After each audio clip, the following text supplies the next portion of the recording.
Silicon Valley has had an incredible run. Now, in some areas, we're coming up against this feeling that this is not enough. If we want a fuller understanding of human life, this is not enough. And literature is one of the places you turn to get the other half of how we understand the world. Macbeth and Lady Macbeth have a sort of contagion of this from each other. They talk each other into doing this. And so the mood, almost by opening the whole question up and by taking it seriously, they allow themselves to set the plague off between them. The invocation of spirits, taking the witches seriously, is a way of saying, let's just let this bad mood in. Let's just let this weirdness, this magicalness in. And once we've been possessed by that, that will make it easier for us to do what we want to do. Hi, welcome. This is the From the New World podcast.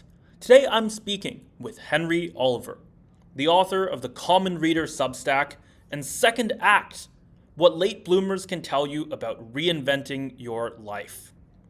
We discuss Silicon Valley's literary moment, why so many founders are now turning to classic literature, Shakespeare's Macbeth, and what literature can teach us about regime change. If you like the episode, the best way you can help us out is to let a friend know, either in person or online. That way you're not only helping us, but you're helping someone find something interesting and informative. Without further ado, here's Henry Oliver. Welcome, Henry Oliver. Thank you for having me. It's good to be here. Yeah, we're going to get to Macbeth soon, but before we do, I think the reason we're having this conversation is because a lot of people are in a literary mood, a literary moment, turning to the classics, looking for insight in a way that they haven't in the past 10 or 20 years. Why is that? A lot of people are asking this question. At Substack at the moment, we have this thing where Middlemarch is going viral. Yes, and I've seen this. People are saying, isn't this weird that social media is now become a thing where what goes viral is this novel, this old novel? I think in a basic literal sense, I think people like Matt Iglesias and Patrick Collison have been public about the fact that they're reading books like Middlemarch. And so this is bringing it to other people.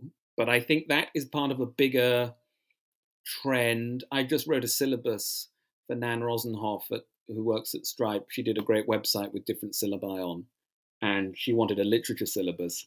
And I think there is something in the culture where people are saying, we've been very rational, we've been very analytical, this has had huge gains, right? Movements like EA have been very successful and interesting. Silicon Valley has had an incredible run. Now, in some areas, we're coming up against this feeling that this is not enough. If we want a fuller understanding of human life, this is not enough. And literature is one of the places you turn to get the other half of how we understand the world. Yeah, absolutely. Just when it comes to EA, they've sped run the entire morality play, right? We're going to talk about Macbeth. We're going to talk about the fall of the illegitimate king. But I guess compared to Macbeth, they really took their time because Macbeth, that fall happened and that happened very quickly. But I think you're really right that there was this mood for some time with the start of like the original Silicon Valley, or maybe this was something close to the Cold War, of taking everything into the scientific context. Everything can be turned into a science. Everything can be turned to social science. We're going to understand the human brain and the human person and society as a whole through these experiments and through these observations and through these numbers of and these tables of statistics. And for some time, it was at least the feeling that this was possible. Maybe they couldn't do it right away, but there was a feeling that this was something close, something near into the future. And that has begun to unravel as I think some of the parts of the world are changing, whether that's technology, whether that's culture, and now politics. Bear in mind, Enlightenment and counter-Enlightenment forces are not a new thing. And I think this dynamic is an installment in an ongoing dynamic that's been with us for quite a long time. So you see very rational rationalist people today saying that we should only read parts of the classics, we should translate them into modern languages, all these kinds of arguments. Voltaire said this. Voltaire wrote a very, very funny book, actually, called The Temple of God or The Temple of Taste. And in the temple, the muse's job is to go through all the great books of the past and only keep the good bits. So some writers like Molière, we keep all of Molière. But some other writers, it's, we're going to get rid of 9/10 of this. That's no good. We're just going to keep the bit we need. This, to me, I read that book recently and I was amazed at how that attitude hasn't changed. Also bear in mind that people like Patrick Collison, Mark Andreessen, Peter Thiel, a lot of these people in Silicon Valley, they've been reading this stuff for a long time. If you read, like if you look at the books listed in the Tech Optimist Manifesto, they're not all science empiricism books, right? There's a lot of philosophy and other works. So I think the influence is ongoing. I saw a very interesting tweet this morning from Robin Hanson. He said he spent his whole life trying to be logical and rational, but he still is completely moved and won over by the emotional power of songs. And I thought that was a perfect tweet to encapsulate what's happening. And it reminds me very much of John Stuart Mill's essay about Bentham, where he says, look, Bentham was great. Bentham's going to change the world. Bentham's philosophy has given us so many wonderful things. But Bentham really didn't know about so many parts of life, and he didn't want to know about them. And I don't think that's true of Robin Hanson. But Mill's point was, he said there is wide variety in human life. And Bentham was only really seeing one half of it. And it made him narrow. And I think the culture at large is seeing that. What's interesting to me, though, is that a lot of this is coming from the STEM people, the nerds, the tech people, right? We're in a group chat together where... Yes, we're post-tech. There was the post-left, there was the post-liberals. We're in a post-technological or even post-scientific mood at the moment. But it's the people who are technological and scientific, very often, who are now coming to these things and who are driving... Yes, exactly. Yeah. There was a thing in a group chat that we're both in where someone said, what's the best book to understand marriage? And I said, half jokingly, Middlemarch by George Eliot. And this person, they read Middlemarch and they were texting me saying, oh my God, she's a genius. This book is insane. And that's a great level of interest, right? So I think it's all coming from that. And I think some people were saying, why are people reading Middlemarch? Is it Tyler Cowen's influence? Is it this? Is it that? Let's not forget that George Eliot was a genius. She was a very read intellectual. She translated works of philosophy from the German. She edited the Westminster Review. Some of the essays she wrote in that review are still very useful and very worthwhile to read today, particularly The Natural History of German Life. Her novels are not mere entertainments. And the biggest mistake I still see when people try and compare the art of the past to the art of the present is to say that we enjoy modern movies so much, and there's been all this great progress in culture. And I think they're taking this single metric, like how fun is it, how many people have a great deal of fun from this stuff, and they don't realize that, yeah, Middlemarch is fun, by the way, like it's a very gripping and exciting book, but she's a great thinker. And a lot of the time we need that kind of thought because some of the problems we're dealing with are quite messy. The more abstract and rational you get, the clearer you can make your propositions, but also the harder you will find it when you try and apply them in the mess of a person's real life. The novelist, Oh, absolutely. The novelist and the poet's job is to take, and George Eliot, she says this in The Natural History, she says, you're never going to really change anyone's mind with social science and statistics. You need to draw them a picture of life and give them the ideas in this way. And I think that's what's happening. We've had all these new ideas. It's been a very innovative, exciting time intellectually in the last few years. And now people are trying to say, how will this work in real life? How will this change things? It reminds me of the Second World War in 1940, during what's called the Phony War, when we're officially at war with Germany and Britain, but so far nothing has happened, right? It's about to kick off, but it's a quiet period. And so there's a strange mood in the country, and E.M. Forster recommended everyone to read War and Peace. He said, it's a great novel, it's very absorbing, it'll take your mind off of what's going on. But of course, if you're living through something like that, it's actually the best thing you can read. And it was reported that when you went to a restaurant for lunch during the workday, everyone was sitting there hunched over Tolstoy, and people on the Underground were reading it and on the bus, and you just saw it everywhere. And I feel like something like that is happening. We're facing all these big new ideas, big challenges in the world, and we are coming back to some of the works of quote unquote imaginative literature to help us make sense of it. What's interesting is also the type of books that people are picking up now. You mentioned Middlemarch. I've seen much more of an interest in introspective works, in Dostoevsky, for example.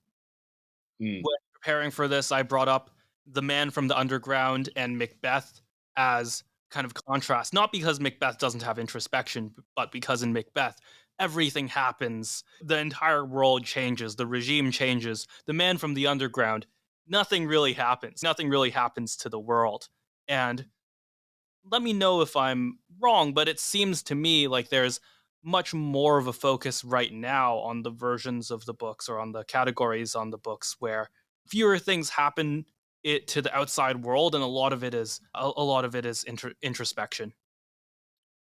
I think there's some truth to that, and Dostoevsky is certainly popular. He has a steady popularity, which supports your thesis in many ways.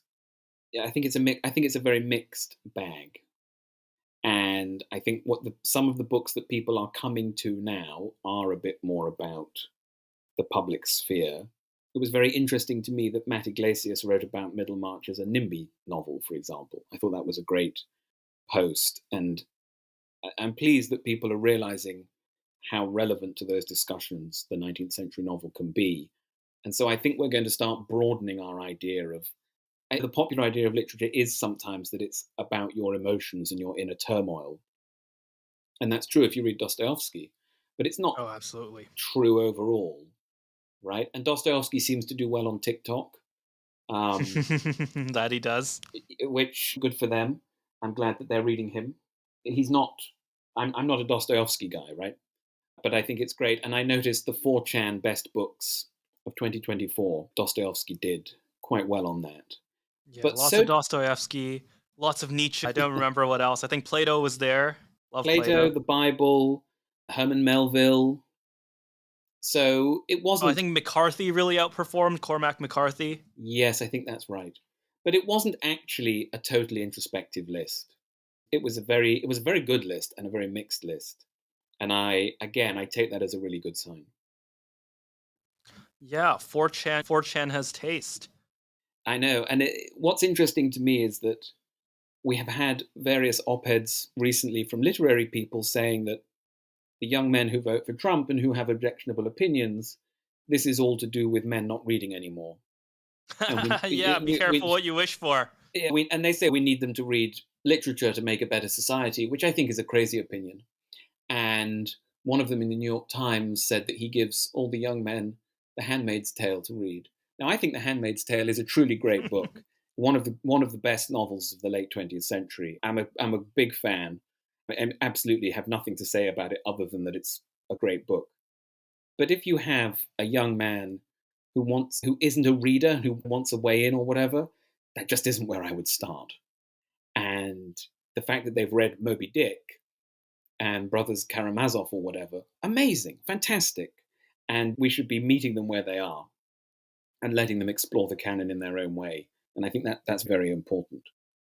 Yeah, I And think one of the reasons for the decline of I'm not sure if you would agree with the premise, but at least to me, the decline of literary culture is that it's become a very feminized culture, and this isn't to say that women don't have things to contribute, but it has to be in balance, right? You have to have both, and it has just been a skew, and it's been a kind of totalizing where it's exactly what you're talking about. The political comes first, the philosophical, the investigative comes second, if at all. And the main thing that people are trying to accomplish with literature is a kind of indoctrination, at least in the New Yorker or in many English departments. And it's really sad to see. It's really, I think it really undersells literature. It distorts what the point is, and it leads people away. I would say that is the perception, and that in some places that is true, and many people who talk publicly would make those claims. But I don't think it's overall a hugely representative or hugely accurate picture of what's going on in literature and among literary Interesting. people. I think it's a much How more so? mixed What bag. is the accurate picture? I just think it's a. I I'm think ignorant when it comes to this. sure. I don't think you're entirely wrong, and I think if a lot of people have that opinion of this of the literary world, we should say seriously, like, why do they have that opinion?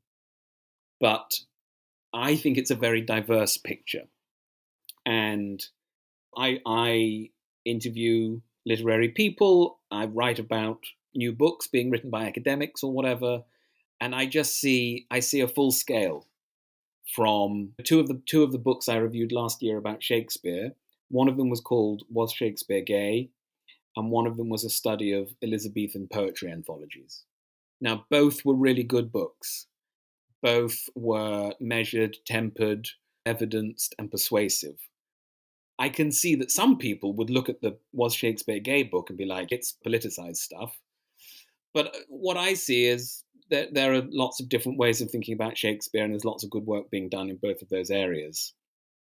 And if you actually read that book, it's not really super political, and it is very interesting. Maybe there are some articles in the New Yorker that have made overextensive claims or whatever, but the actual what is literary life actually, I think, is slightly different. What I do think is legitimate is that the literati, for want of a better word, they skew left. A bit like people say academia skews left. And the problem is not that they are left wing, the problem is that they are politically too similar. I would think something like that is more true. Do you know what I mean? It's more that if you are centre, you might just very often feel like, actually, who's writing about literature in a way that's not politically aligned, but just your whole worldview and temperament is like slightly more aligned. Whereas in the late 20th century, you probably wouldn't have felt like that, or you might have felt a bit less like that. The more we try and define it, I don't know, the less accurate it's going to be. It's more of a vibe.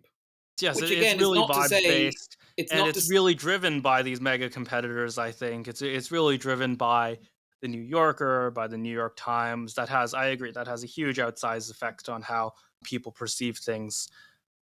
Yeah, and Where I don't I know that think they're there's particularly more of representative. yeah, and it can be, it can certainly be very unrepresentative. Like one of the best novels of the last few years is Gilead by Marilyn Robinson. And I'm not actually as well read in modern novels as many other people, but this is a widely held opinion. It was in the New York Times list of the best books of this century. Lots and lots of literary people would agree with that. And it's about a Calvinist priest. It's not that left wing of a book in many ways, but you would never think of it as, is it a center left or a center right book? And it would I don't know that it would really come up in these discussions. It's not a very feminized book. It's not any of these things. So I just think the picture is much more complicated. And what's happening is that we have a very politicized and psychologized public discourse, and we're fitting literature into those templates. But if you just put all that to one side and read around in modern literature, you get a much more diverse picture. Yeah, that makes a lot of sense. I think that part of it is there's a totalizing in modern politics now. There's a totalizing of culture. Andrew Breitbart famously coined the phrase politics is downstream of culture. This is something that was new at the time, was a shock to many people, and was a quote that needed to be attributed. And it really marks a different time. And I'm sure we'll get to this into the significance of seeing beyond your time. And what was important there was that there was beginning to be more of a totalizing around all of these cultural aspects, around news media, around Hollywood, so on. And not only did it make it very hard to do politics without the culture, but it made it very hard to do culture without the politics. And Yeah. that that became detrimental in maybe some ways that are oversimplified by the press or by the right wing press, especially. The worry that I have is almost adjacent to that or not directly interacting with it, because you had a remark that I think is really important, which is that it's a kind of homogeneousness, not necessarily the ideology itself. I think I think that's right, but it's striking at something else, which is that to me the most important function of academia is to disagree, especially humanities. And what it's become is it's become a place where something that's very prized is for people to agree, not disagree, to come to consensus. This is a term that's increasingly used and is very important in a lot of more recent philosophy, including Schmidt and Agamben. And there's a eye towards consensus. Agreeing is the goal. It's not that disagreeing is the goal, it's that agreeing is the goal. And I think that for better or for worse, this is coded in two ways. It's coded as liberal or establishment, it's coded as Dr. Fauci, settled science, so on and so forth. We see that coming up with the hearings this week. But the other way it's coded is that it's coded as a very female form of discussion. That trying to create social harmony, trying to pave over differences instead of really like diving in and opening those wounds and exploring the differences. That's something that I think, for accurately or inaccurately, is coded very female. It's difficult for literature to work towards consensus for several reasons, but not the least of which is that the novel is our predominant literary form, and novels thrive on things going wrong. It's very difficult to write a novel without a problem. Yes, that's for sure. So Gilead is a good example of that, because I wish I had the book in front of me because I would read out the opening sentence, which is the opening of that book is really fantastic. But there are many other conflicts that literature can deal with. I don't know. I don't know how much I agree with that. What gets said is that we used to have a lot of major male novelists like Jonathan Franzen and Philip Roth and all these people, and that isn't possible anymore. And we have all women novelists. I've never actually seen good data. I would love to see someone produce some data tables for the last 50 years of the top 30 novels of each year by sales and who they were written by and whether the books primarily deal with male or female topics, if you can even do that. I think I think the picture would get complicated quite quickly. I've seen people saying online, if there are no men in literature anymore, how come so many literary prizes are still given to men? And I think that's a very valid point. Some people say what it's really about is first time novelists. Getting a debut published is very difficult for a man. Publishers only want to read novels by young women or whatever. But again, I think that's a very anecdotal claim. And I don't like to go on these vibes because Yeah, I think where there's more hard evidence is, for example, the even just New York Times bestsellers. And of course, and I agree with this point, to be clear, there's a distortion by whatever is just the most popular outlet. There's these agglomeration effects, and then the New York Times is not necessarily speaking for the whole, even if in some ways it pretends to be. I agree with you there, but I think that there is. You can say it's unrepresentative. You can say it's only a slice, and that's completely fair. But it's not completely anecdotal. okay, but What I listen, would say here's the is thing, that, Brian. Like novels have always been dominated by women. It's always been a literary form in which women have excelled, and it's potentially the case. You can make a very strong argument that women are much better at writing novels than men. It's not an argument I believe, but it's possible to have these discussions. Oh, absolutely. It may be the case that in the 2000s, there were loads of male novelists, and in the 2020s, there are loads of women novelists. Okay, let's just assume that's true. I don't really see that it signifies anything very much beyond itself. And that's partly because the novel is not culturally significant in the way it used to be. And I think That's interesting. we're trying to draw a line between two things. And I just don't know that line is as strong or as significant or as whatever as we want it to be, because we're fitting it to this previous cultural politico template. I think what's happening is that we're publishing some really good novels by women right now. We're also publishing some really good novels by men. It's going to flip-flop a bit, as it always does. But we shouldn't be that surprised, because women have always been really good at writing novels. Maybe that's the true story, which, i.e., this is a null hypothesis. So, you're right that there's something underlying this, which I honestly care much more about, which is going back to that original question of what types of novels are people reading, what is the literary moment, what is the significance of the literary moment, and what is it that's actually happening here? Why are people being drawn to all of these novels? And I think that the novels that people are being drawn to, that can give us a question, or that can give us an answer about that can give us better clues at the very least. That's, I think, maybe where I want to go with the speculation. Maybe I can't remember the quote exactly, but there's a very good theatre review by James Agate from the mid 1920s. He was a very significant theatre critic. And he said people are always saying that the theatre, whatever is on at the theatre at the moment, reflects society. And he says this is complete rubbish, because at the moment on the West End we have, I can't remember all the details, but a play about three alcoholic sisters who live together, a man who beats his wife, just all this kind of stuff. And he says, do we really think the audiences are full of people who are living these lives? We're making these parallels too starkly.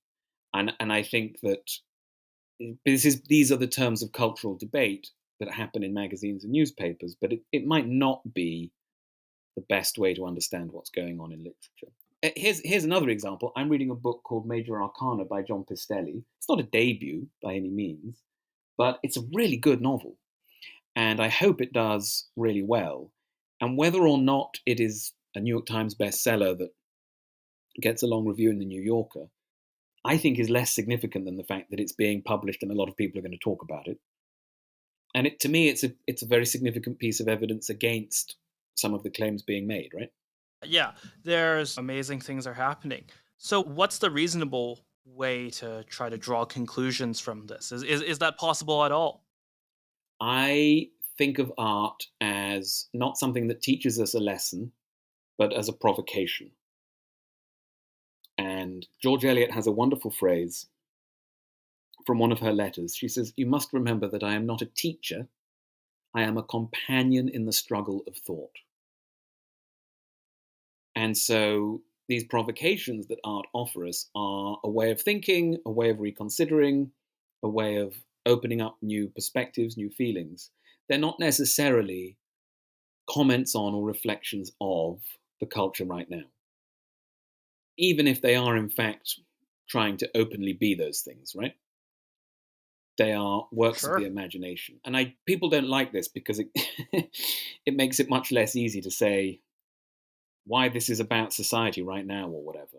But here's the thing. The biggest thing happening in fiction right now is called romantasy, which I haven't read any of these novels, but I've read several articles about them. And it takes I have an unfortunate feeling I know what this is. Yeah, of course. It takes the romance and fantasy genres and puts them together. So there's a lot of... Yeah, it's like Twilight, right?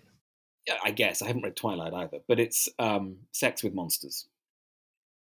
That is what many people would call Twilight. There you go. Yes. Yeah. Yes, And it's huge. It's huge. It's everywhere. They're selling in incredible numbers. It's super, super popular. 5-book series, 6-book series, all that kind of thing. It's the new Harry Potter, blah, blah, blah. What does that, quote unquote, what does that tell us about society? Not a lot. I think it tells us a few things. Okay. Come on. Yeah, I think that I think that the pornographic, or you could say, I think that is certainly it's destigmatized. It's being embraced in certain ways. There's a kind of behavioral pattern to it. It's all very interesting to me, Yeah, and I think it is fair to draw some conclusions from that. but we're already talking about it in much more general terms than some of the previous politico-cultural terms we were discussing 5 minutes ago. And that's what I mean. It's slightly further removed from things, right? Yeah, there's I think it, always great quote from, I think, an interview. You were doing an interview with someone else. I don't remember who said this is appearing as a haze, appearing as a dream to me. That the way that people read the great books is that they latch on to something they already know and they start from there and then they go deeper. yeah, I'm trying to do that. yeah. But I just think we treat them too narrowly if we treat them as part of the culture war or as part of the political debate, and nothing broader than that, right? Yeah, I Um, think that is a problem where it becomes really narrow, and people characterize it as just focused on one political point, and then the other side tries to present it as like evil or fascist. That's noise. That's that's sound and fury even.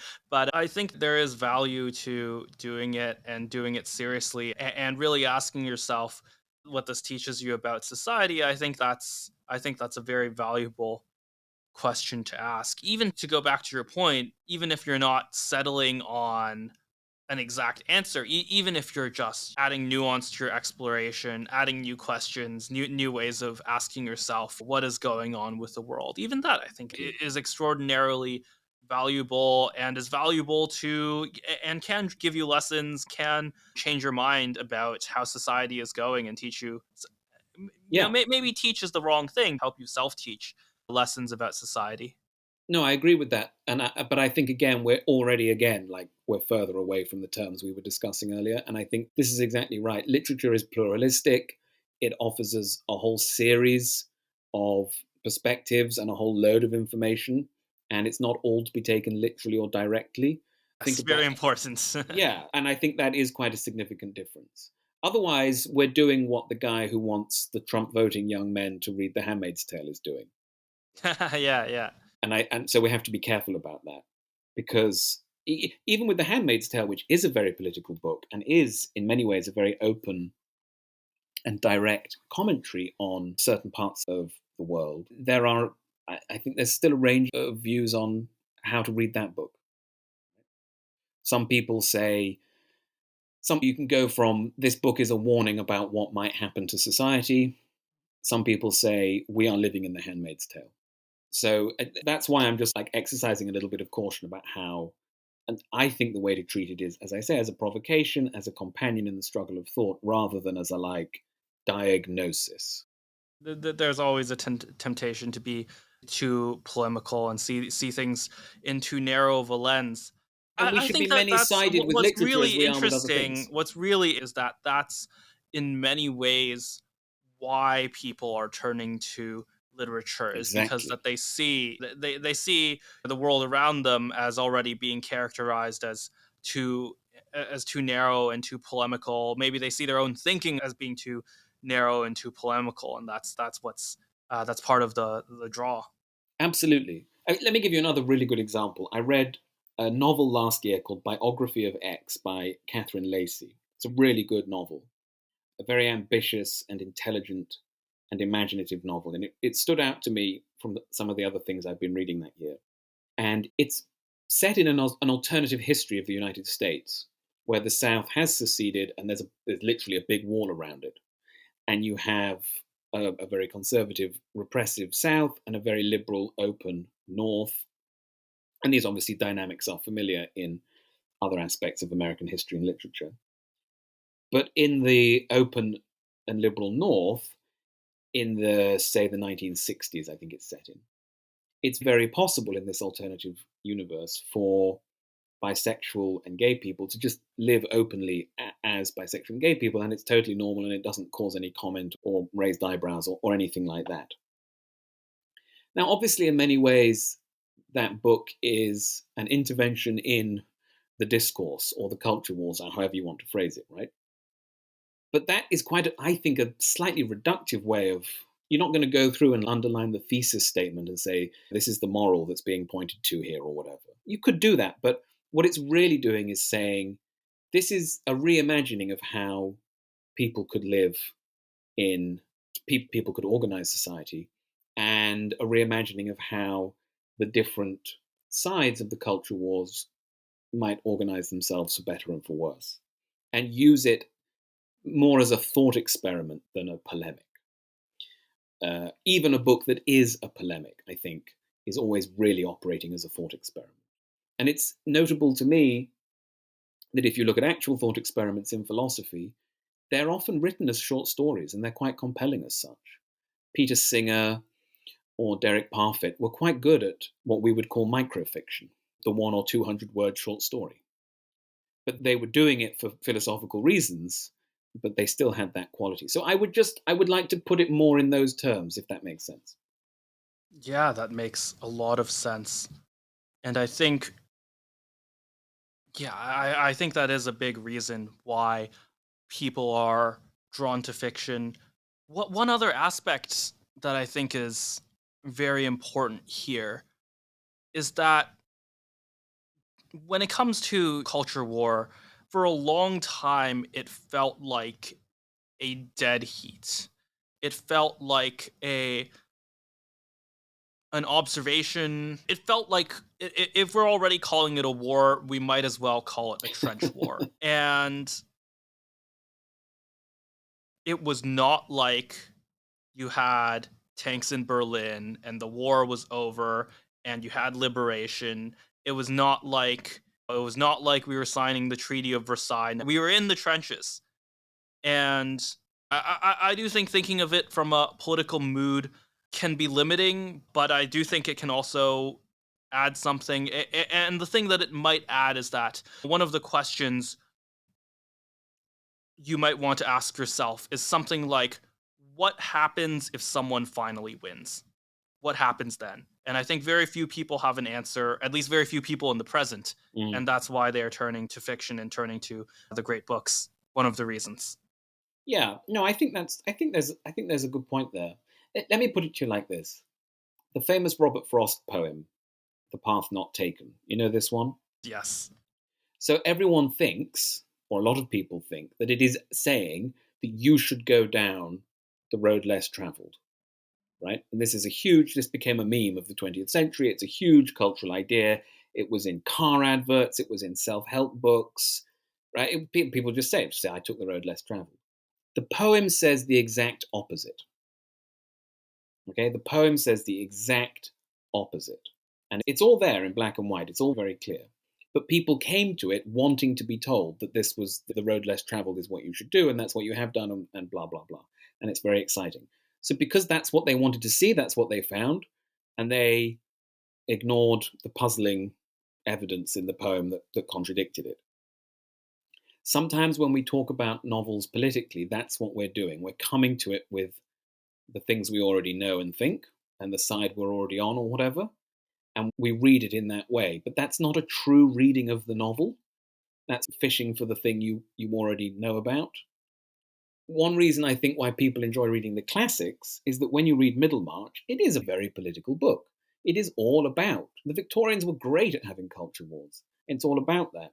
But we're not in those discussions, and they don't mean anything to us, and they don't set off any kind of, oh, this is a liberal novel and I'm a Tory. None of that really comes up, right?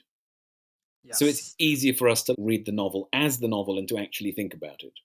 And we have to try and do that with modern literature. Otherwise, as I say, I think you end up in these kind of misreadings, and you're not really letting the novel provoke you in the way that it's easier to let Middlemarch provoke you. Yeah, and I think that's a great time to start talking about Macbeth. Yeah. Speaking of regime changes, something that a lot of people ask me when I say I like Macbeth. They ask, why is Macbeth so over the top? There's the prophecies and and the witchcraft, Mm. and the entire world is falling into disorder. It's all very over the top, they say. Before I give my answer, do you think Macbeth is over the top? And if so, what's the reason for it? There's a very good book of Shakespeare criticism by A.C. Bradley. It was written in 1904. It's called Shakespearean Tragedy. It was out of favor for a long time, but I think it's coming back. And he has a wonderful phrase. He says, "It is as if the poet saw this play through an ensanguined mist." Sanguine, of course, meaning blood. And I think that's right. I think it is a play. He also says every scene, if you just try and remember any scene from Macbeth, you'll remember it as being in the night or in the darkness. So it's basically a play of the night and of blood. Jonathan Bates' way of putting that is that the colours of Macbeth are black and red. And what adds to this sense of desperation, paranoia, over the topness is that it's very compressed. It's the third Yes. shortest Shakespeare play. It's very action driven. And unlike some of the other tragedies, there's very little comic relief. Very little. I wouldn't say it's over the top because I think it's exceptionally well done, and over the top maybe doesn't give that impression. But I would say it's a play of paranoia. It's a play of a desperate situation, huge negative mood, and I think the reason for that is partly because of the gunpowder plot. It's obviously a gunpowder plot play. It's Uh, something. for the audience, explain very briefly what that means. Okay, so Queen Elizabeth I died in 1603. She had no children, and England needed a king. So her cousin came down. He was the King of Scotland and came down to be the King of England, James I. Now, Elizabeth had been hugely repressive to the Catholics, killed them, imprisoned them, fined them. And it was hoped that James would be nice to the Catholics. But he didn't really relax the regime. And so in 1605, 2 years into his reign, a group of essentially Catholic terrorists decided to blow up Parliament, which would be a bit, in American terms, it would be like blowing up Congress on the day of the State of the Union. So the idea was that the established government would basically be gone, and they'd be able to install a Catholic sympathizer on the throne. And obviously, this was hugely alarming in England, partly because of the idea of political instability, but partly because we'd had the Reformation, we'd become Protestant, it had cost us a lot in blood and in personal horror. And Catholic hatred, Catholic paranoia was quite a significant theme of English life for a long time. And Macbeth is written in response to all of that. And Banquo, who is prophesied to his children will become the kings of Scotland after Macbeth, is supposed to have been an ancestor of James I. So the play is reflecting the fact that James brings stability in this time of religious and political disorder, just like Banquo was going to be the one who brought stability after Macbeth's reign of terror. Something that always struck me, and of course this is not unique to me, is that yeah, Banquo is the cleansing force almost, but there's almost a sinister nature even to the quote unquote heroes, to Macduff, for example. The twist ending, of course, spoiler warning for Macbeth, but the twist ending is Macbeth, he gets this prophecy of you will not be killed by a woman born to man, and then he's killed by Macduff, who was born essentially via C-section, I think. And by technicality, that's the twist ending. And this maybe seems a little bit, maybe seems like a kind of silly technicality, but in many ways, especially at the time, represented the unnatural, the profane. And so you're in the situation where even those restoring order, perhaps less so Banquo, but certainly Macduff, and certainly in the atmosphere, it feels like even the heroes are not necessarily heroes, if that makes sense. Yeah, there's a good scene between Macduff and Malcolm where Malcolm worries about, will I be a virtuous king or will I be overtaken by the temptations of tyranny as well? Shakespeare is really excellent at human failure, human weakness, and the control that passion has over the mind. And Macbeth is a very paranoid and disturbed play because, and I think you're right, at some point everyone is gripped by that. Macduff is very understandable that he would be like that because his wife and children are killed. And part of the problem is, how do you break out of this culture of paranoia? Because you should be paranoid. Anyone in this play should be absolutely terrified, right? It's that's sensible, that's justified. And Shakespeare, again, he's always very interested in the balance between deterministic forces and agency or free will. And one of the interesting things about the witches is that in some ways they don't actually change the outcome very much. There's a really good line. It's very early when Macbeth first meets the witches, and they say, Thane of Glamis, Thane of Cawdor, all hail Macbeth, shan't be king hereafter. And Banquo says, good sir, why do you start and seem to fear things that do sound so fair? And I think it's A.D. Nuttall who says some critics think that he's just a bit freaked out or scared by the fact that he's met witches and who are doing this prophecy. But actually, what's happening is, why would Banquo say, why do you start and seem to fear things that sound so fair? He's clearly not freaked out merely by the fact that they're witches. Macbeth has started or jolted, he's jumped a bit, because he's already had the same thoughts. What he's scared of is the fact that the witches know how ambitious he is. He's being confronted with, oh my God, yes, how did you know? And one thing that's happening actually is that the witches are highlighting the evils of human agency. And we might want to make a convenient excuse of them, but they're not the cause of this, right? They're not the ones doing it. The real determinism is created by Macbeth and Lady Macbeth, who put everyone else in a situation of bloody paranoia. And then what is the rational way to behave under the tyranny of Macbeth? It's to do what Macduff does, right? It's to do what Malcolm does. There's no sensible option. This is very obvious to people. I sometimes say, compare it to Game of Thrones, which is very rooted in Shakespeare and English Wars of the Roses. So it's not dissimilar to this, but what do you do when you're stuck in the Game of Thrones? If you just carry on as normal, you get killed. You have to be paranoid because you're living in a world that is deterministic of that. And that's coming more from Macbeth than from anything else. And the heroes are not always heroes, but Macduff, I think, remains sympathetic in a way that Macbeth probably doesn't.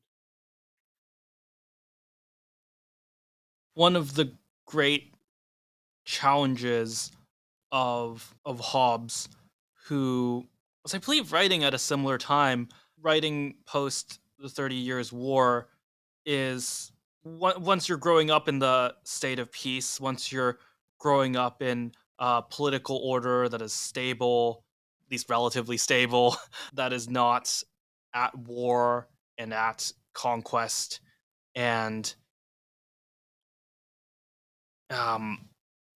how do you remember, right? How do you remember how good you have it? Mm. and open question. Some might say you can never really remember. Some might say with philosophy and literature, you can at least move closer. I do think you can move closer. And what's very interesting about people who have implied to me or said to me that Macbeth is over the top is that some of them, even listening to this podcast, probably, or at least have tendencies to be over the top in other ways. Maybe would not, to put it charitably, maybe would not find, let's say, would not find Macduff's actions so foreign to them now. I think that's well observed. What I would say is that we've all lived through a very calm period in politics. Yes.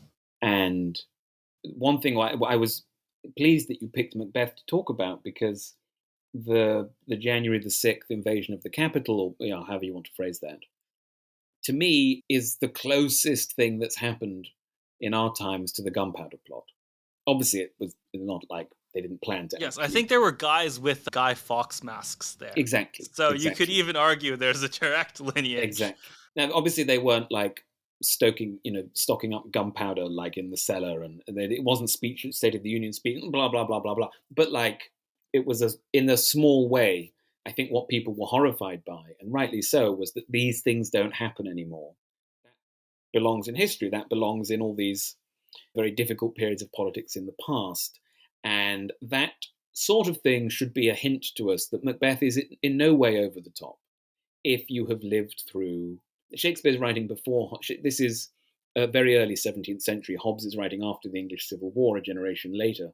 Shakespeare has been obsessed with the previous English Civil War, the Wars of the Roses, from the 15th century, and he is a very excellent writer about political instability, the violence that comes from weak kingship, the potentially overdetermined nature of social disruption. And he's obsessed with these questions, and he's very good about writing about them. And Macbeth is about all those same topics. One of the interesting questions about Macbeth is to say, is the problem that Duncan is a weak king? Hmm. And he wants, at this time in Scotland, you did not have primogeniture, and it would have been possible that Macbeth actually would have come to the throne ahead of Malcolm, because Macbeth is Duncan's nephew. He's older. That wouldn't have been so unusual. Duncan tries to make Malcolm his heir and establish something like primogeniture. And Henry VIII had been a little bit controversial for leaving the crown to his children in his will, whereas in the past, what it was done in that way, but slightly different. And so, is all of this caused by the fact that Duncan is himself trying to change the order of things, change the nature of power? So Shakespeare's very good at showing you that it's very often the weakness and the overreaching of supposedly the good guy that's causing a lot of the problems. There's this amazing nuance here that I think you need literature to capture, because there's it's maybe best explained through its foil. And its foil in the social sciences is, have you heard of the various democracy indexes? Oh yes, I think I know what you mean. Yes. Yeah. And there are some things that are not, it's not entirely unreasonable to say that when you have economic troubles, governments may become more unstable. When you have press censorship, that may be a bad sign. And how you measure that maybe is another question. But the idea that you can calibrate and rank and come up with, this is the really stretched version, but which some people really believed, especially in high enlightenment times, that you'd come up with a utopia, a perfectly Yeah. calibrated Yeah. state. I think that the first observation, especially with the more extreme forms of this, is that this cannot be done, and that this is always going to be missing a lot. And the second observation is that you need a kind of questioning, a kind of contradiction, almost a kind of aporia, where you're thinking, on one hand, there are some situations in which these factors contribute negatively and all go in one direction. There might be another situation where the same factors end up contributing positively or have a very different effect, and that can only be seen in the whole, and that's why it's so important. Yes. I don't know how much Shakespeare has to tell us about the specifics of that. But one. I think maybe at the time, uh, at Shakespeare's time, this was less. This would have just been obvious. But I think the lesson for kind of us moderns to draw is that there are things where you need the entirety, where you need the picture Yes. of the whole. Yes, I can give you a good example. I think from Henry V, where Henry V is supposedly Shakespeare's ideal king. He's called the very mirror of a Christian king. in the play, and he comes after a long, it's the last in a series of 8 plays, a long period of instability, civil war, weak leadership, rebellion in the kingdom, all sorts of problems. And he is the first king who has enough decisiveness and enough control to stop all of this. And he's also a very good king. And he's often used, that play is often used, there were versions done in the Second World War as a sort of pro-England, pro-patriotic way of rousing the spirits. But to do that, they had to cut various lines which actually work against Henry. And some critics have written, I think persuasively, that by the terms of his own time, in this play, he's a war criminal. Not by our standards, but by their standards. He's a war criminal. And I think what's going on in that play is that Shakespeare, and there are moments, for example, when they invade the town of Harfleur, and they've won the battle, and he goes in and he rides in and he says to the mayor, he says, "You need to give up now in order to avoid further bloodshed. Otherwise, we will raze this place to the ground. We will mow down your maids like fresh cut grass." And it gets really quite vicious like that. And he orders prisoners of war to be killed simply because he's in a bad mood, and it's totally against the rules. And some of the people around him are really quite disturbed by what's happening. But overall, by doing this, he brings stability and he minimizes harm, and he basically is a good king by occasionally doing some bad or threatening some bad. And there's a very important line where someone says of the king, "I love the lovely bully." And I think Shakespeare is obsessed with this idea that our natures are mingled, the good and the bad together, and we can't get away from that. And that even the perfect king, as it were, is going to have these flaws and is going to have to use them in the right way, because that is human nature. He will always do something wrong. He will always go too far. But there's no other option, if you like. The utopia is a false and maybe damaging ideal. We have to find leaders who can do this in the right way. And it's just very uncomfortable. And it goes wrong very easily. And in a way, it's a cynical, I wouldn't call it Hobbesian, but it is a cynical view of human nature. Out of the crooked timber, nothing straight was ever made kind of view. And I don't know how good we are at thinking in those terms today.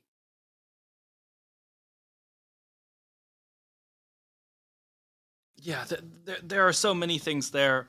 I'm at a fork in the road in terms of which road to travel. One aspect that we've talked about that I think is important here is that you mentioned I forget the phrasing, but the kind bully, the tendency to bully, to threaten to raise the town. And on one hand, I think very right to see that as a flaw in some cases, as something that could lead to tyranny, or just mistreatment of people.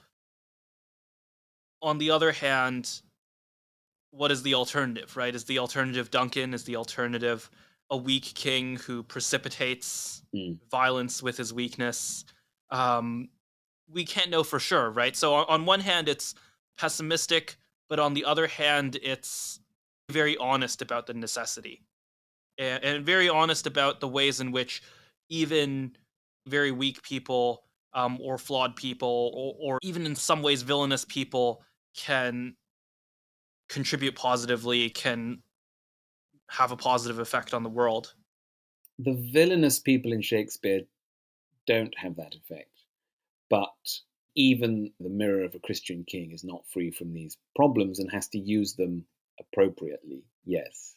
And this is a running theme of Shakespeare, but it's also a running theme that the king is not the only one who determines the way things go. And he's always bringing onto the stage ordinary people, minor characters, often nameless, often just first servant, second servant, whatever, to show us that these people want war. These people want the bad thing to happen. That's really important. There's an amazing scene in Coriolanus, which is an underrated play, and it's a really excellent play, where Coriolanus is having dinner with the Volscians, and they're talking about invading Rome and starting this war. But we don't see that dinner and we don't see that conversation. What we see is the kitchen servants. And what they say is, oh, you should have seen Coriolanus. He's so charismatic. I could barely serve the food. I was so in awe of him. And they're talking about war with Rome, and this is going to be great. And we're going to get back to the proper good old days. And they say, I'm sick of these times where the tailor and the ballad maker thrive. I want a stirring world again. And Shakespeare's really showing you that the determinism for war is not just coming from the bad tyrant, it's also coming from the ordinary people.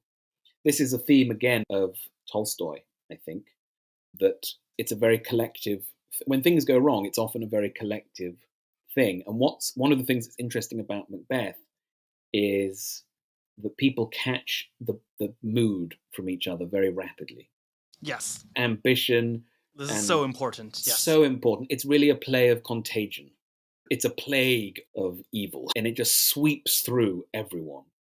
And again, this is Shakespeare saying, he's terrible, he's the tyrant, he's to blame, but so is everyone. So in a way, like, it wasn't overdetermined, but it got to that point, right? And the contagion is very hard to deal with, very hard to resist. It's hard to see it coming. One of the things that Shakespeare's villains are very good at is knowing the importance of time. If you think about Richard III or Iago, they're obsessed with the now, with the urgency. One of Iago's early lines, even now, very now, an old black ram is tupping your white ewe. This is what he says to Desdemona's father to get him riled up and come and to start mischief. Even now, very now. Right? Richard III's opening lines. He keeps saying now. So villains understand that if you can light a fuse and get everyone excited and running around and create a sense of urgency, that in itself that's how you make things go wrong. That creates the contagion and the confusion, and as I say, it become a plague. And the good people are terrible at understanding that. And they want everything to slow down, and let's be nice to each other, and let's talk to each other, and let's be reasonable, and you're going to be dead really soon. Because everything just got faster and nastier. And we can't, once that is started, we can't really undo it. We have to be much firmer about how we get rid of that. And you see this in our world all the time, with AI, with politics, with international events. And you see the same divide in people who, whether they understand that urgency and necessity are the driving force, or whether they say, let's just stop the world and see how we can reorganize this. And Shakespeare had such an intuitive sense of that. It really runs through so many of the plays.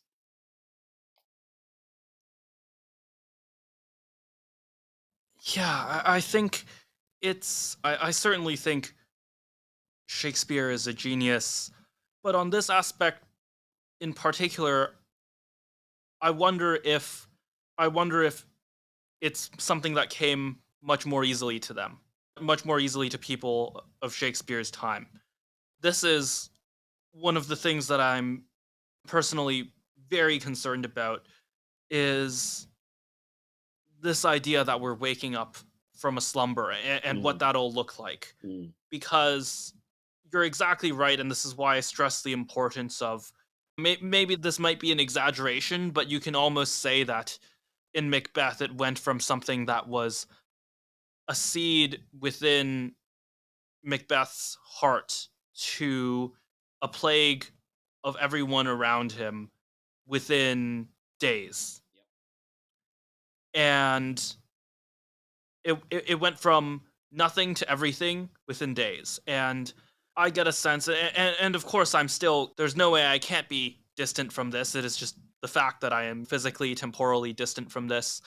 But I feel the understanding from reading history and philosophy and literature that this is not an entirely unfamiliar mood. That this is maybe characteristic of revolutions. This is characteristic of revolutions in history.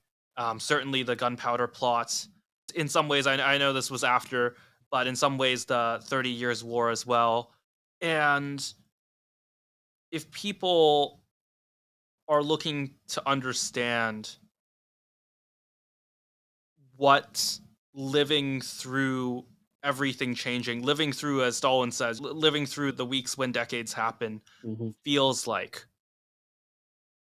I feel like there are few sources as good as. Oh, yeah. There's a wonderful line. It's in Act 3, Scene 1. I think it's line 40. Macbeth has just sent Banquo out riding. He says, make sure you're back for dinner. You go and ride and make sure you're back for dinner. And then he says to the various sort of people of the court, let every man be master of his time till 7 at night. To make society the sweeter welcome, we will keep ourselves till supper time alone. So it sounds like what he's saying is go and do whatever you want for the afternoon, and we'll get back together for dinner. But that line, it's such a pivotal line. Let every man be master of his time. Is this with a wonderful Shakespearean ambiguity? It doesn't. You can just read that not as you've got free time until supper, do what you want, but as it's the whole philosophy that's driving Macbeth's ambition. He wants to be the master of his own time. He wants to have total control over his fate and his ambition. And what he does, literally 3 or 4 lines later, is meet with the murderers and tells them to kill Banquo. And so at the moment he has said, let every man be master of his time, it becomes impossible, both for everyone else who are now living in a state where the king is having people murdered, but also for him because Banquo comes and haunts him at the feast. He Yes. goes insane, literally goes mad, and so does Lady Macbeth. So it's at the moment when he says, let every man be master of his time, almost by believing it and by saying it, he's giving up the ability to be the master of his own time. And it's a perfect encapsulation of how almost that it's that belief taken too far, taken too ambitiously, that can be what sends someone into the spiral and sends everyone else into the spiral. That's really insightful. And what's also very interesting is in Macbeth's mind when when he sends a murderer to kill Banquo, is he does he feel like he has agency, right? Does he feel like he's the master of his own time even before he sends that order?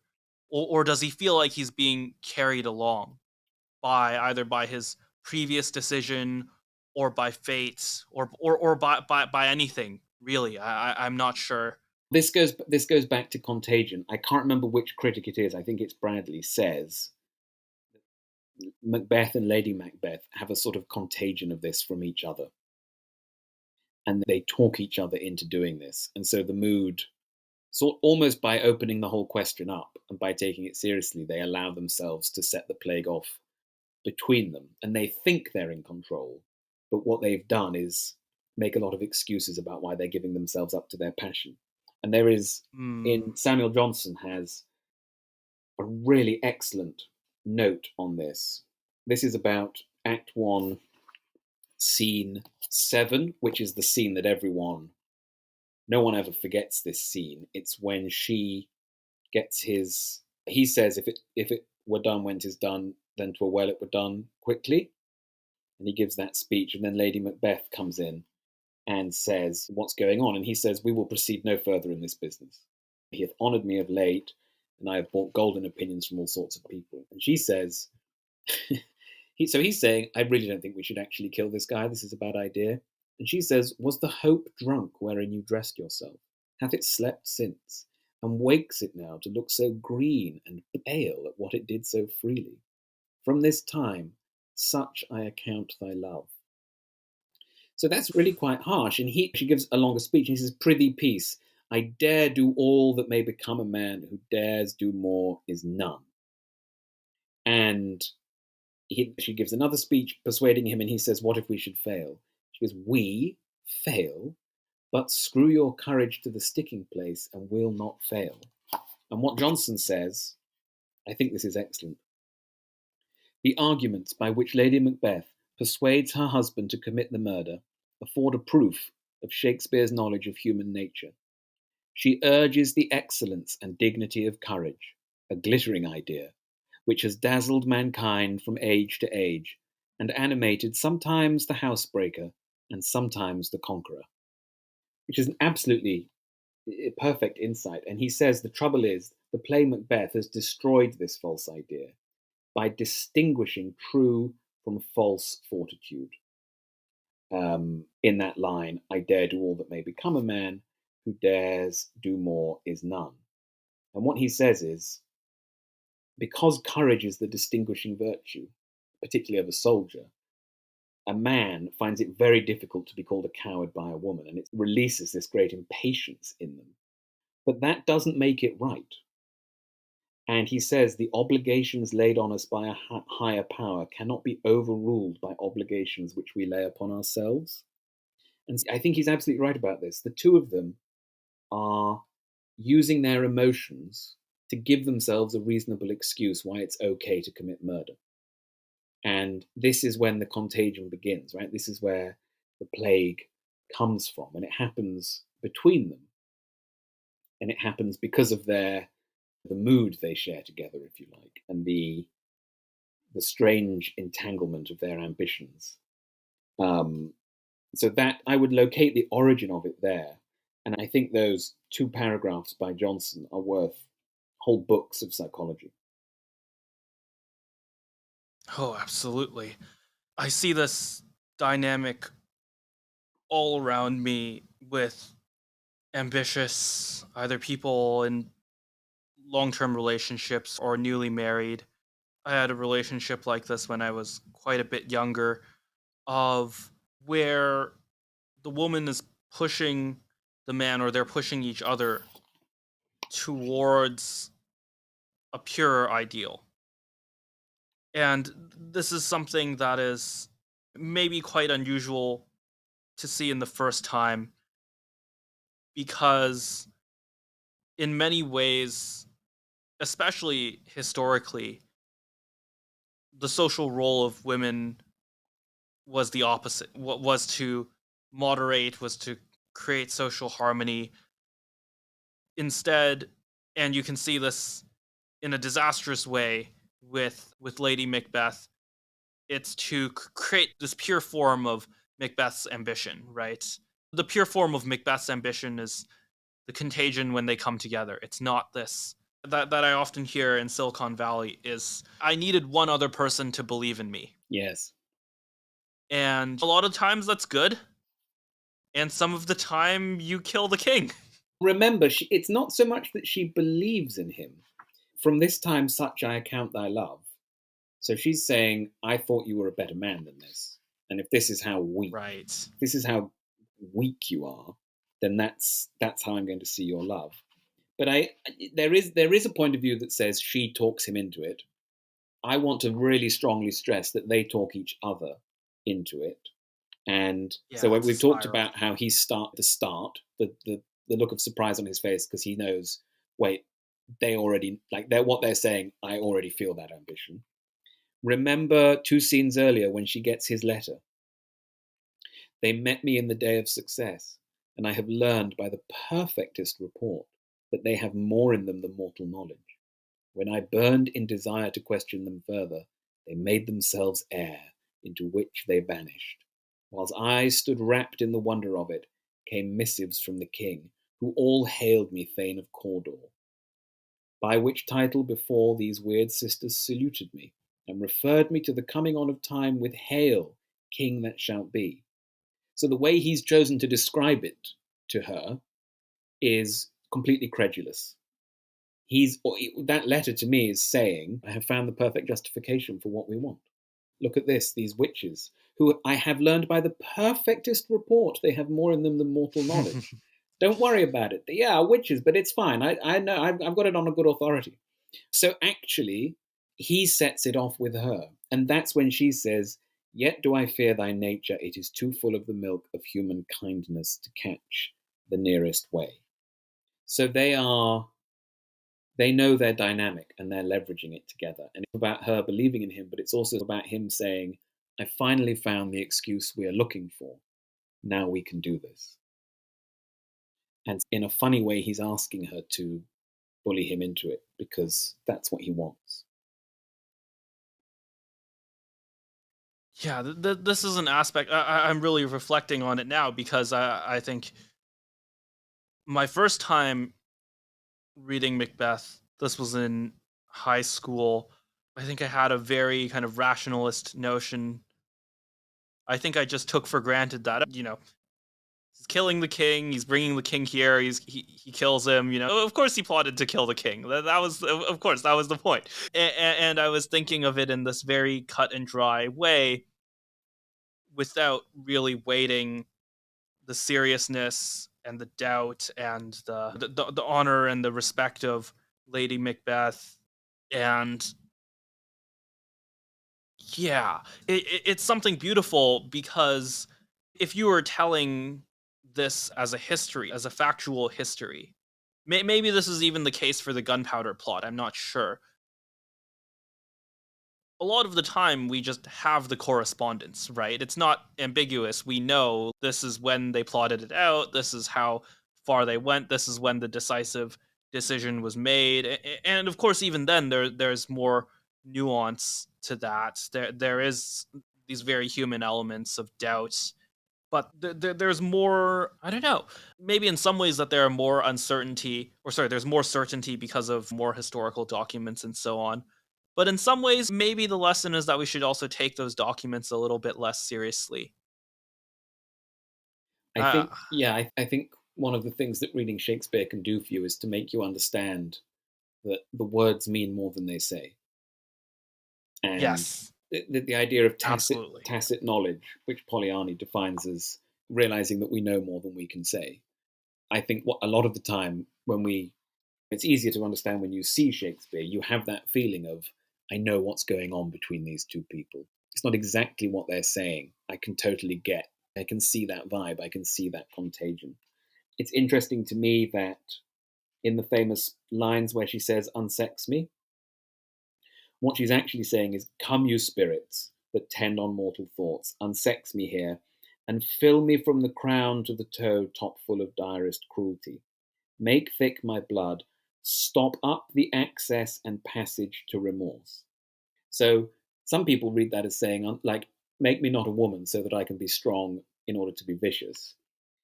It's I, very Spartan. yeah, but I think what she's actually saying is like, not so much make me a woman as make me slightly less human, take me over with the spirits. And that line, stop up the access and passage to remorse, is echoed in Macbeth.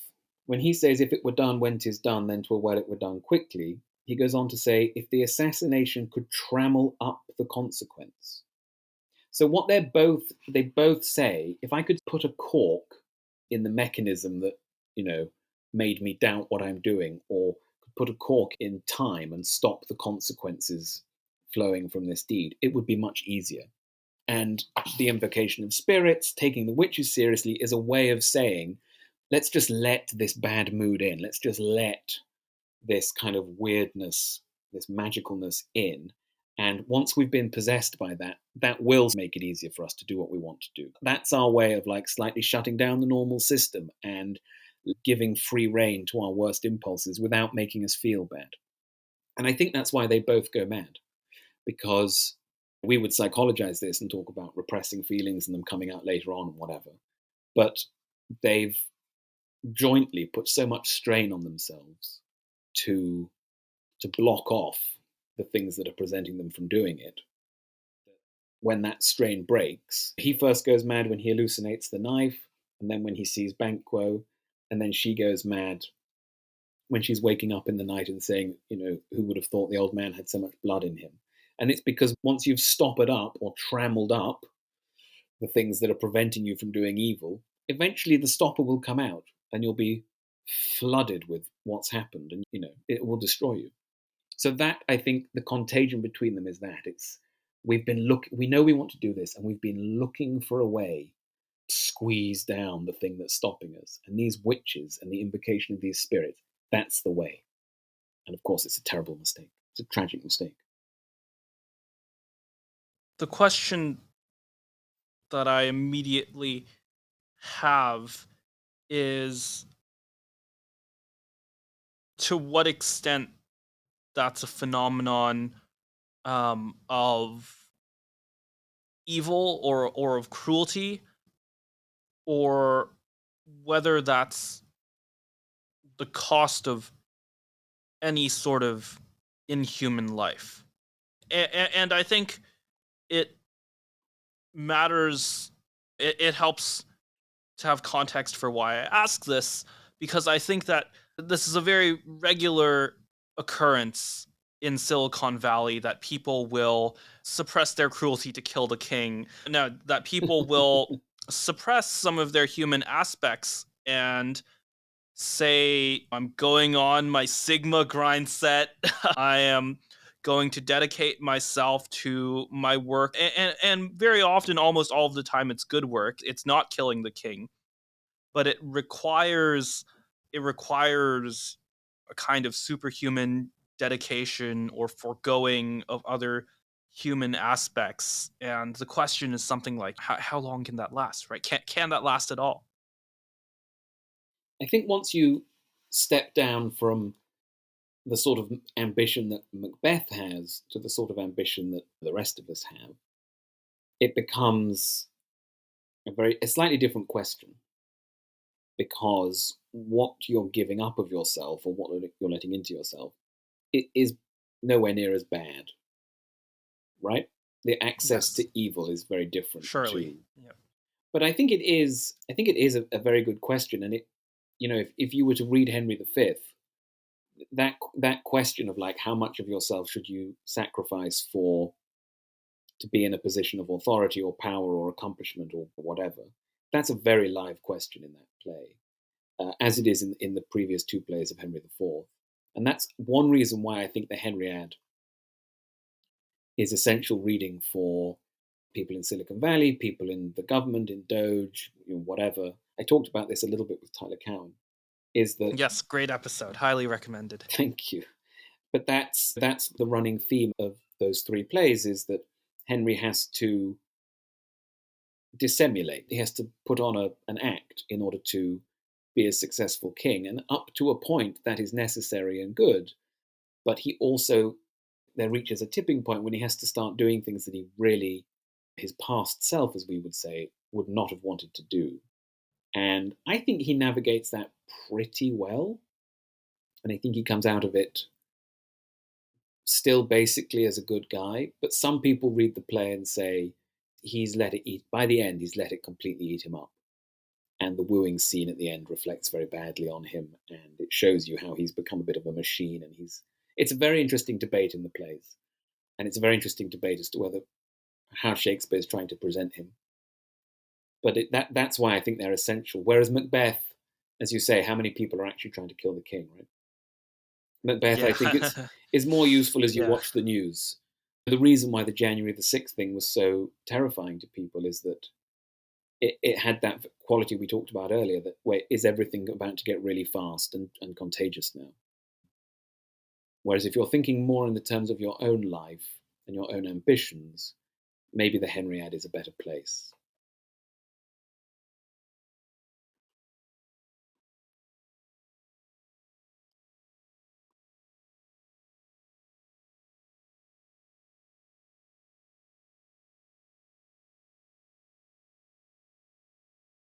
Yeah.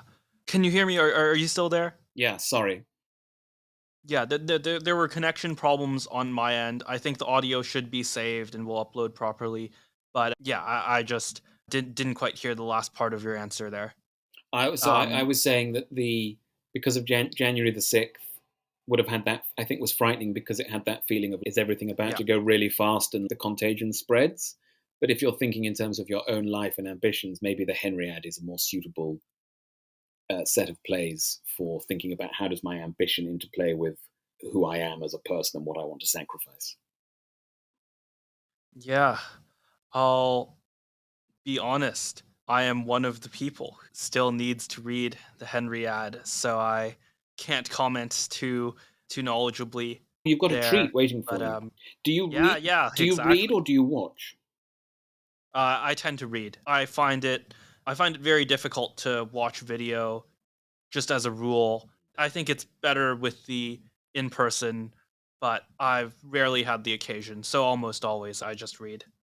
It's not easy to see Shakespeare in the theatre where you are, right? So I'm in Washington D.C. Oh, you got the There are Folger? performances. I'm not sure about the Henry ad, but there is a relatively lively arts culture Yeah. in DC. Well, on Amazon, I think you can get a thing called The Hollow Crown, which is a BBC production of the two parts of Henry IV and Henry V, and it has Richard II at the beginning.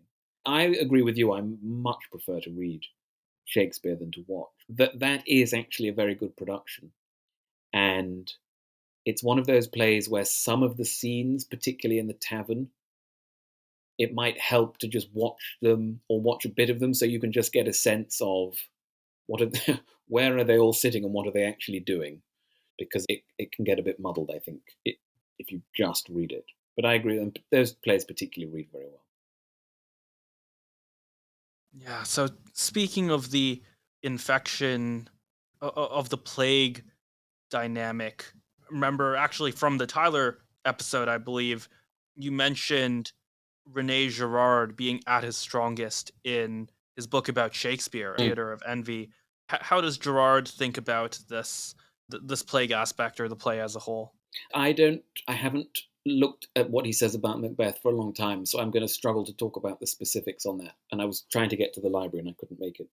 But Girard's a very good reader of Shakespeare because what he notices is the way that different characters change what they want quite rapidly and quite immediately based on what other people want. So he's particularly good, I think, on A Midsummer Night's Dream and Troilus and Crusade at pointing out those moments two plays in which people's feelings change a lot in their romantic relationships. And he points out all sorts of little things, like Hermia and Helena in Midsummer Night's Dream had already changed which of the men they loved before the action started. This is made clear. And so it's not just the effect of the love potion. They were already in a dynamic of saying, oh, if you love him, then I love him, which is Yes. his theory of all desire is a desire for being. And he's very sharp, I think, in Troilus and Crusade at pointing out that Crusade says, I'm going to have to be careful, I'm going to have to not sleep with him because I know that as soon as I sleep with him, he won't be interested anymore. And then she does sleep with him, and then he does actually start. Girard says, look carefully. He's keen to get back to the battlefield, and all the way through the play, he has not been interested in the battlefield. And he has slightly lost his interest and he just wants to go and brag. And then news arrives that Crusade is going to be traded to the Greeks. And she uses the phrase the merry Greeks. And suddenly Troilus is much more interested in her. And he starts to get very Yes. jealous. And Girard shows how this makes sense of all the later scenes where Troilus is spying on Crusade and he's not actually angry about the fact that one of the Greeks is trying to woo her, that she's the one he loves, that he won't be able to with her. He's angry about the betrayal. He's angry about his competition with this man, right? And Girard is very perceptive, I think, on those sorts of details. So even though I'm not as convinced as Girardian as some other people, I think he is very compelling on his readings of some of these plays. And I love that book. And of the Girard books I've read, it was easily the best one. And I do go back to it. When I read Troilus recently, I went back to it because I thought I just have to read Girard on this. And that's quite a high bar for Shakespeare criticism. There are few people I would really feel like that. What are his weaknesses everywhere else? In my view, the totalizing theory that all desire for it is a desire for being is wrong. It's a very strong reaction against romanticism. And I think it's a very good insight and it's clearly true in many cases. But I often see people talking about mimetic desire, and what they mean is people copying each other. And they're not very careful to distinguish that from people copying each other because they want to be each other, right? And that I think is actually a really difficult thing to demonstrate, that all desire is a desire for being. It's not that I have seen, if I'm a child and I've seen another child with a toy, it's actually not that I want the toy.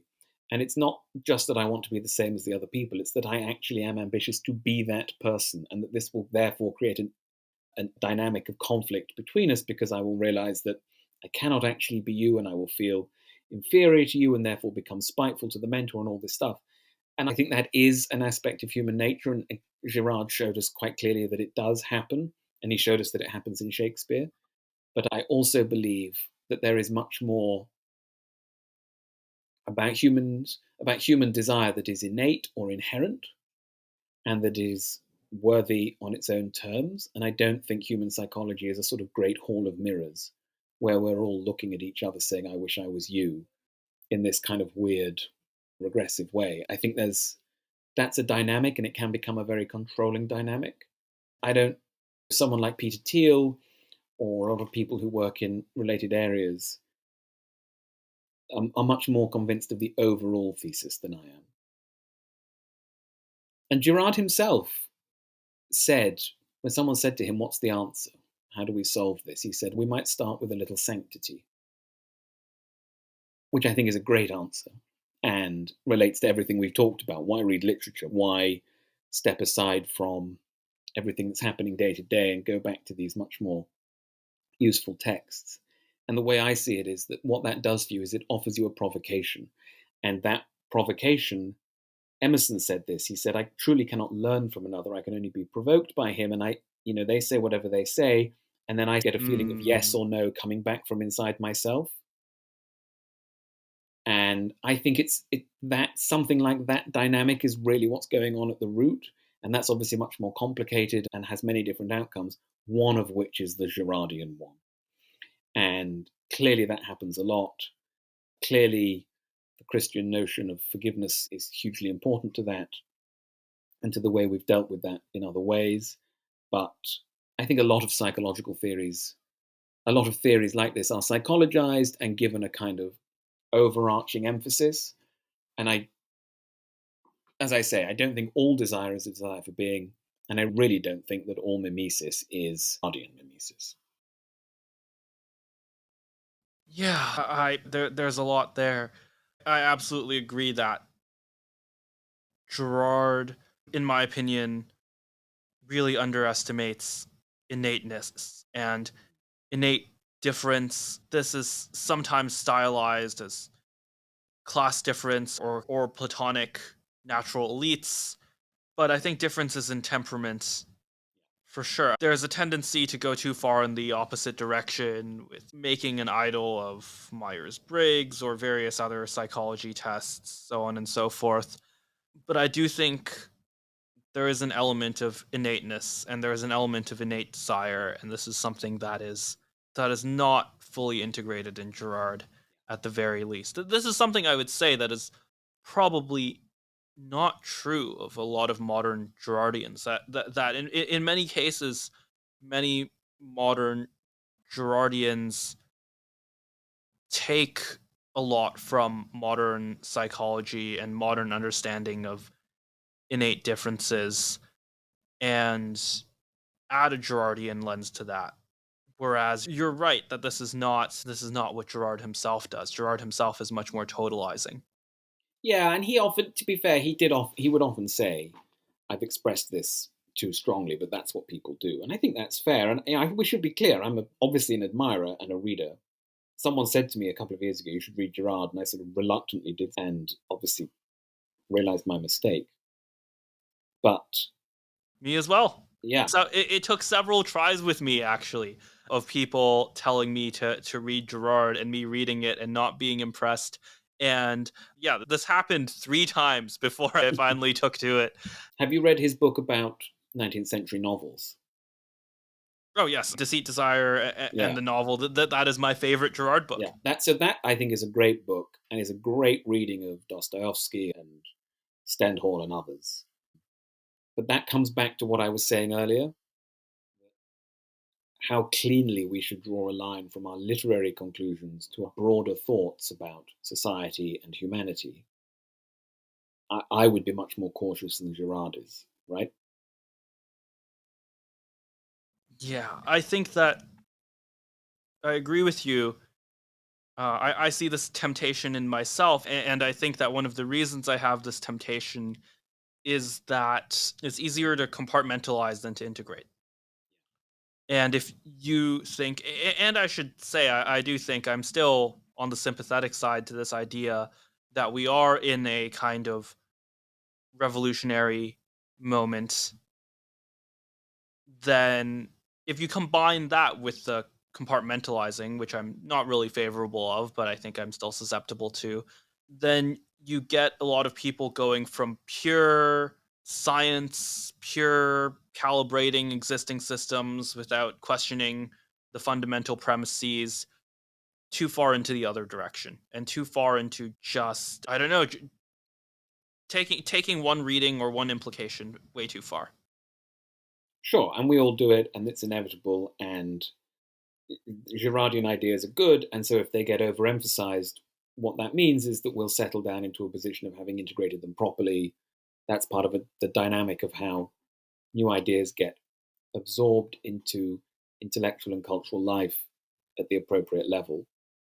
One of the one of the real things you can learn from literature, though, is what sometimes gets called negative capability. It sometimes gets called polyphony, but you see this in Shakespeare all the time. Lots of different ideas will exist on the stage at once, and the play is not always trying to immediately pick between them and to push an ideological or philosophical view. The play is trying to get you to hold all these separate ideas in suspension and see the picture, see the bigger picture for what it is, and to think in those terms. And in a way, I think it was Helen Wendler who said this, the poem does not have a conclusion. The aim is not to understand each line so that you can understand the conclusion like a set of premises in an argument. The aim is to see how the poem thinks at every stage. And this is a very different way of thinking to some of the more logical and rational ways, but it's very important because you can, as you say, you can get bound up in your conclusions and in your ideas. And what you need to do a lot of the time is lift it all up and say, what's the panorama here? What's the overall situation? So a good example is Antony and Cleopatra. The source material for that comes from Plutarch. Plutarch's very against Antony, makes a whole series of criticisms of him. Drinks too much wine, lies on the couch, only interested in Cleopatra, lazy, indulgent, not taking up responsibilities, not going to war, not being a good politician. Shakespeare takes all those criticisms, but he disperses them among all sorts of different characters in the play. And he shows Antony's side much more clearly and disperses that too. So what you get is this polyphonic effect, lots of different ideas, lots of different voices. Now, in the end, you might still side with or against Antony. I think it's pretty clear that Shakespeare sides with him. But the play is trying to give you a totally different way of thinking about this than Plutarch did. And that, I think, is one of the great values of imaginative literature. It's one of the things we've been talking about in Macbeth. You get it on every page of Middlemarch. And just that way of thinking is probably what most people need more of, rather than, I finally struck on Girard and that's the answer, or whatever. It's more of Yes. this many-sidedness is what's going to be most useful at the margin, I think. You mentioned there's a lot of attention to the 19th century novels, and we can contrast that with something like, we can contrast that with Shakespeare, we can contrast that with older works, we can contrast that with modern literature. Why is there so much attention towards 19th century novels in particular? There are several reasons. The first is that we still live in the age of the novel. In literary terms, that is still the predominant mode. The novel is by no means central to our culture in the way that it was in the 1850s, but we do not live in the age of the epic poem or the age of the theatre or anything like that. That's not what we're living through. If you want to read literature and you're not a literary person as such, the 19th century novel is the closest thing we have to something that you might pick up that was written today. And it will be more familiar to you just as a form generally. Whereas if you are a very unliterary person and you pick up a Shakespeare play and try and read it, you're going to just feel like this is just so alien. This is so strange. This is nothing like what I'm used to at all. Um, the other thing is that many of the great 19th century novelists are hugely readable.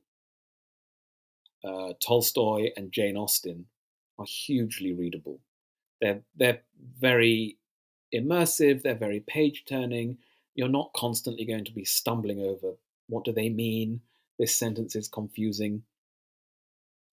People might struggle a bit more with someone like George Eliot or the later Henry James because the sentences are longer and more complicated, and we've become very the fashion now is for this sort of short internet writing. But Yes. on the whole, they're still very readable, and the characters are quite familiar. The mode of literary characterization in the day of Shakespeare is very different to what we do on Netflix or at the movies or in modern novels.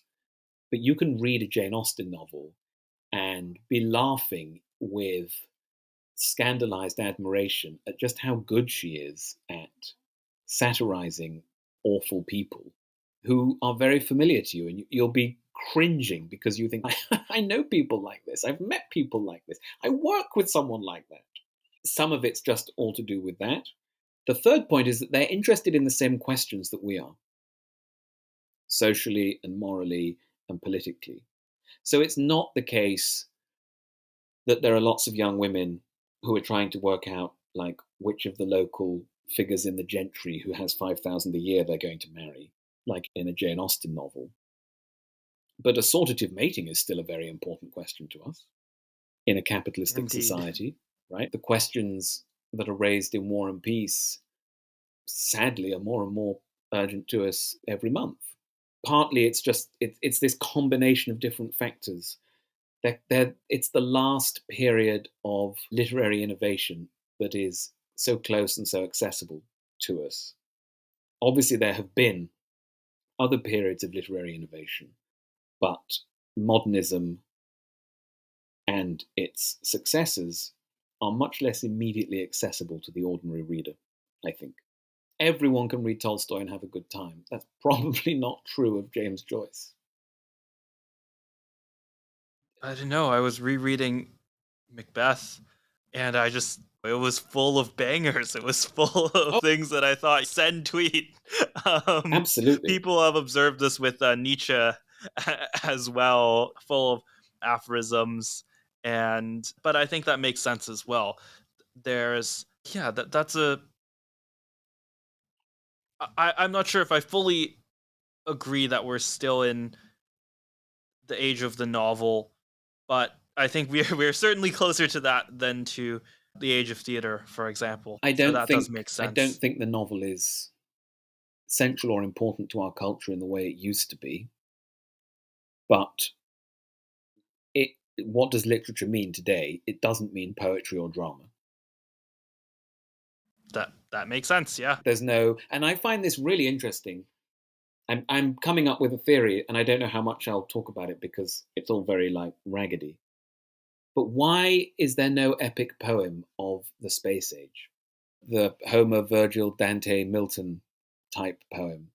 We went to the moon, and we couldn't get an epic poem out of that? That's crazy. That's ridiculous. Hollis Robbins has said, why is there no opera about a Silicon Valley founder? It's the perfect subject matter. It would be an amazing opera. Now, I think there are various reasons, but one of those reasons is that it's insane to think that people would read an epic poem these days. If you want to write That's meaningfully about the space program, that wouldn't really be the right medium to do it in, would it?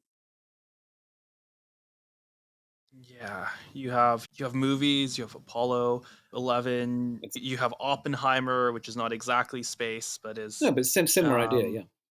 yeah. But you don't have the epic poem.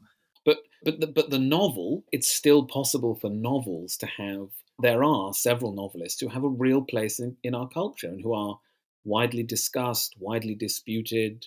It's still quite a viable literary form, and it still does new and interesting things, and it still gets long write-ups in the papers. And there are several novelists who've been internationally very successful. So even though the novel it's just never going to be what it was in the 1850s, the novel is still a very significant literary form, and still something that most people have probably read a modern novel, right? A lot of well educated people will have read a modern literary novel.